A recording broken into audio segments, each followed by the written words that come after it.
ने जो पिताजी की संपत्ति थी उन्होंने बेटे को दे दी, बेटा जो संपत्ति अपने अगले बेटे बेटियों को दे के जाएगा, तो पुश्तैनी संपत्ति। अभी जो मैं आपसे बात कर रहा हूँ ये पुश्तैनी संपत्ति है, ठीक है ना। जब मैं इस बिजनेस में आया था तो मुझे हमारे दादाजी ने समझाया था कि इन्विटेशन ऐसे ऐसे करते हैं। फिर जब हम पिताजी मतलब मेरी टीम में बहुत सारे लोग आए तो हमने मुझे समझाया भाई ये बेसिक काम है, इसको ऐसे ऐसे इन्विटेशन ऐसे ऐसे करते हैं। जब आप लोगों के पास ये इन्विटेशन क्या आना है तो आप भी आगे टीम में उसे डिस्ट्रीब्यूट करते हो। तो अभी मैं आपको पैतृक संपत्ति समझा रहा हूँ। इन्विटेशन करते वक्त एक बात हमेशा ध्यान रखना, झूठ नहीं बोलना। क्या नहीं बोलना? झूठ बोल के किसी को भी इन्विटेशन नहीं करना, झूठ बोल के किसी को भी व्यापार में नहीं लेकर आना। अगर आप एक ढाबा चलाते हो और उस ढाबे में आप सिर्फ दाल मखनी बेचते हो, ठीक है, और ढाबे के बाहर खड़े होकर आप कहते हो कि चिकन तंदूरी, बटर मसाला, चिकन, और कौन कौन से चिकन होते हैं भाई, जो भी चिकन पिकन जो भी आप आवाज लगा रहे हो, और तुम्हारी 10 लोग आ गए तुम्हारी आवाज सुन के कि अरे भाई इस पे चिकन मिला, चलो आ गए आपके ढाबे में, और आ गए और आपने कहा बैठिए सर, पानी वानी लाया, बैठे। तो उसने कहा एक काम करो, चिकन तंदूरी ले लो।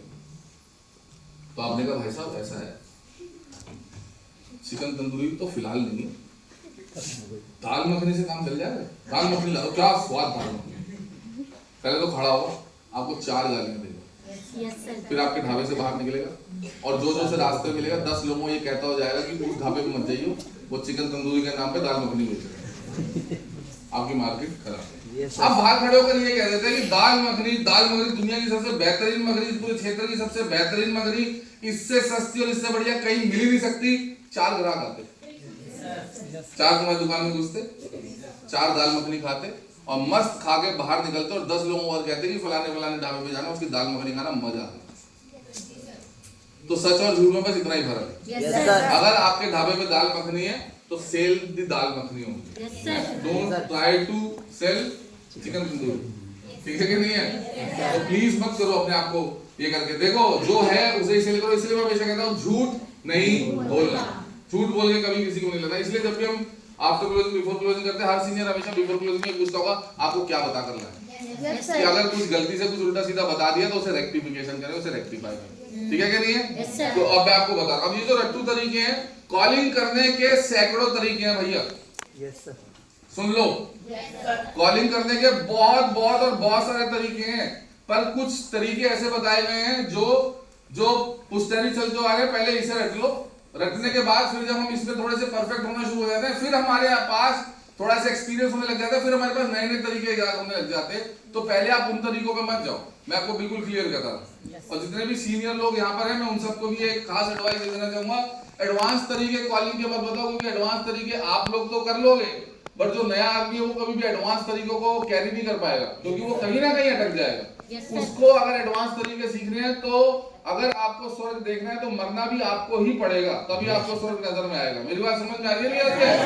ऐसे ही जब हम इस व्यापार में आए थे तो हमें जब एडवांस तरीके कैसे पता चले, काम कर करके। जब हमने काम करना शुरू किया, हमें नए नए एडवांस तरीके पता चलने चले, तो हमने अपनी टीम को सिखाना शुरू किया कि एडवांस तरीके कैसे कैसे। तो अभी जो कॉल करें, सबसे पहले जो जिस तरीके से बताते हैं हम लोग, जब मान लो हम स्टूडेंट को कॉल करते हैं, ठीक है कि नहीं? Yes sir. तो हम इसे क्या बोलते हैं? एजुकेशन डेवलपमेंट प्रोग्राम,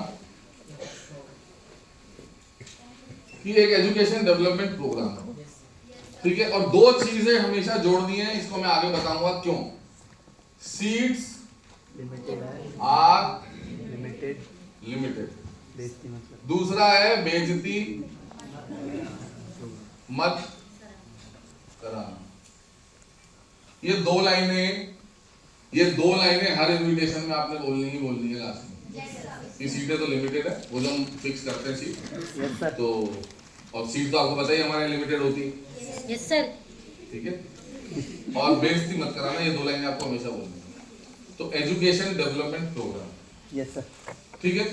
तो पहले हम ये लिख लेते हैं एजुकेशन डेवलपमेंट। अगर हम एक नॉर्मल सी बात करें, अगर हम अब यहाँ से फैमिली चिट चैट से बात करें, जब भी आप कभी भी 10, 12, 11 ये वाले स्टूडेंट को कॉल करते हो, तो डोंट वेस्ट योर टाइम।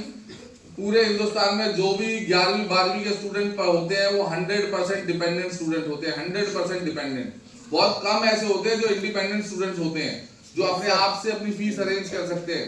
बाकी 99.99% स्टूडेंट्स आर डिपेंडेंट।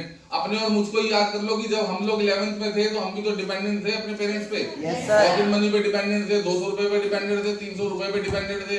हमारी क्या होती है, हमारी मेहनत 3 गुना हो जाती है और रिजल्ट फिर उसका आता नहीं। कोशिश ये करो कि जब भी आप किसी स्कूल स्टूडेंट को कॉल कर रहे हो तो उसके साथ उसके किसी भी पेरेंट को कॉल जरूर करो, या जो भी उसके घर में कोई डिसीजन मेकर है उसको कॉल जरूर करो। आपको समझ में आ रहा है? नहीं आ रहा तो मैं इससे पहले एक बात और समझा देता हूं आपको, तब समझ में आएगा। ठीक है,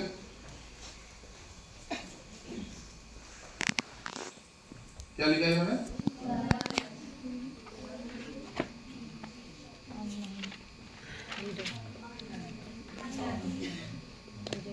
लर्न टू, सबसे पहले ये सीखो। Yes sir. क्या लर्न टू अर्न। क्या होता है इसमें? सीखोगे जब कमाओगे। पहले ये सीखो कि भूलना कैसे।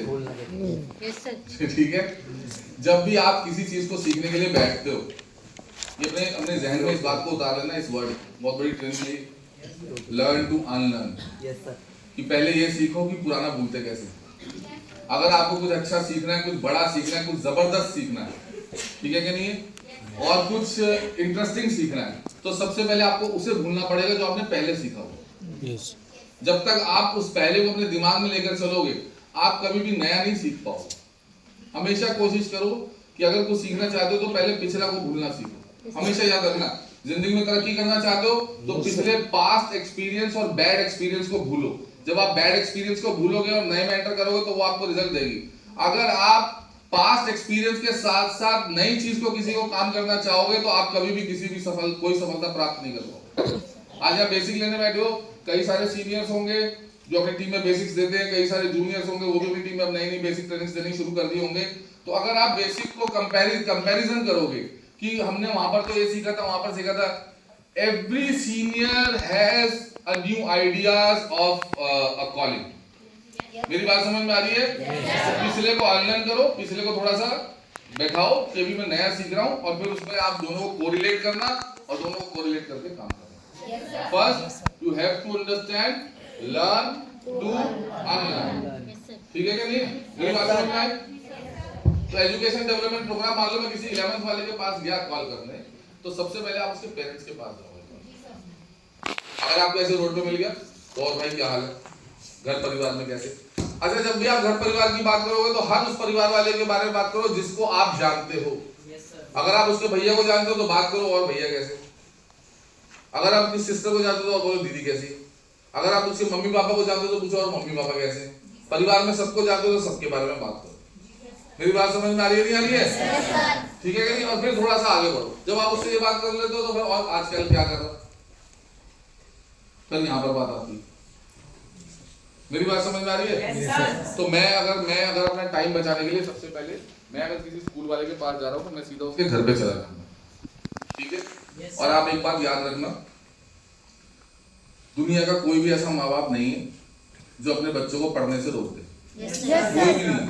अगर आप किसी के पेरेंट्स के पास जाकर बात करोगे कि अंकल मैं ऐसे आया था और एक एजुकेशन डेवलपमेंट प्रोग्राम चल रहा है, ठीक है कि नहीं है, तो मैं वहाँ पर जा रहा हूँ, मेरे एक भैया है, मेरी दीदी है, वो वहाँ पर ऑलरेडी हैं, तो उनका मुझे कॉल आया था, तो उन्होंने कहा था कि 3 सीटें हैं मेरे पास, तो मेरा तो सबसे अच्छा फ्रेंड यही है, तो मुझे लगा मुझे इसको बताना चाहिए। तो वहाँ पर एजुकेशन डेवलपमेंट प्रोग्राम है, वहाँ पर ये बताया जाएगा कि पढ़ाई के साथ साथ आप क्या काम करो कि जिससे आपकी पढ़ाई भी हो जाए और साइड में आपको इनकम भी आनी शुरू हो जाए।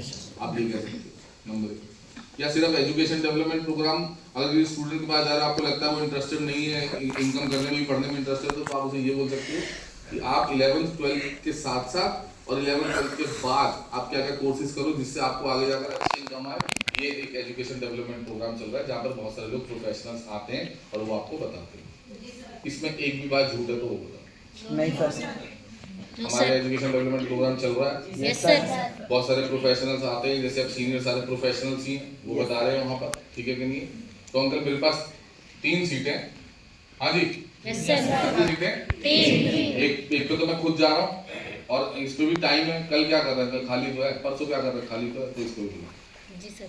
तो मैं आपको गारंटी दे रहा हूँ उसके पेरेंट्स इसको जरूर बोलेंगे जाने के लिए कि जाओ ठीक है, और कोशिश करो कि उसके पेरेंट्स को भी साथ में कॉल करना। जी सर। मेरी बात समझ में आ गई?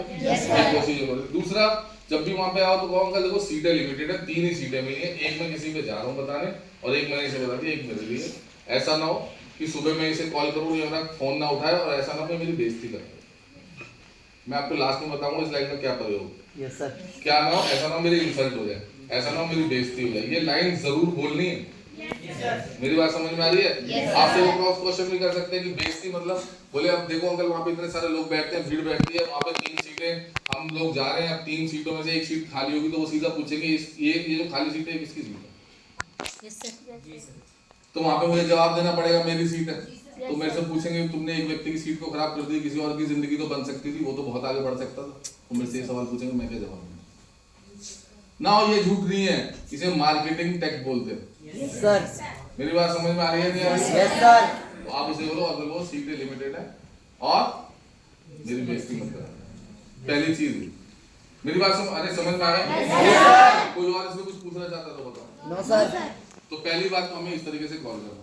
बाहर मिल जाता है तो कोशिश ये करो उसके साथ किसी को कॉल करो, उसके पेरेंट्स को कॉल कर लो, तो अगर अंकल आप साथ में आ सकते हो तो बताओ, एक और सीट है मैं आपको साथ बुला लेता हूँ, क्योंकि अगर पेरेंट्स वहाँ पर बैठ के सीखेंगे तो ज़्यादा अच्छा समझ पाएगा और आप इसे ज़्यादा अच्छी